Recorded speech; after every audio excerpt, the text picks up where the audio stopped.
Hello বন্ধুরা, আজকের এই ভিডিওতে আমরা 2025 সালের প্রথম পরীক্ষার চতুর্থ শ্রেণীর প্রশ্ন নিয়ে আলোচনা করব। ঠিক আছে, এই প্রশ্নটি হচ্ছে স্বাস্থ্য ও শারীর শিক্ষা। দেখতেই পাচ্ছ একটা নতুন প্রশ্ন। আর দেখো তোমরা প্রশ্নটি দেখে নাও। একের কতে প্রশ্ন বলেছে অসুখ বড় বিচ্ছিরি ড্যাশ অসুখকে চাই এড়াতে নেই। এবং এই প্রশ্নটির যে উত্তর রয়েছে সেই সলিউশনের ভিডিও আমাদের চ্যানেলে রয়েছে। আমি কমেন্ট বক্সে লিঙ্কটা দিয়ে দেবো, তোমরা সেখান থেকে এই প্রশ্নের যে সলিউশন সেটা দেখে নিতে পারো। ঠিক আছে, তারপর দুইয়ের প্রশ্নগুলো দেখো। দাঁত থেকে রক্ত ও পুষ নির্গত হয় পাইরিয়া রোগে, এটা সত্য না মিথ্যা?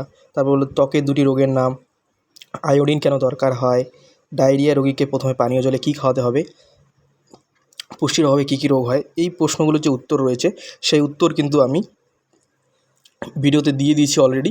এই প্রশ্নগুলোর উত্তর তোমরা সেখান থেকে তোমরা দেখে নিতে পারো। কমেন্ট বক্সে কিন্তু আমি দিয়ে দেবো। ঠিক আছে, ভিডিওর লিঙ্কটি আমি কমেন্ট বক্সে দিয়ে দেবো, তোমরা সেখান থেকে দেখে নিতে পারো। ভিডিওটি যদি ভালো লাগে অবশ্যই লাইক, কমেন্ট, শেয়ার, সাবস্ক্রাইব করে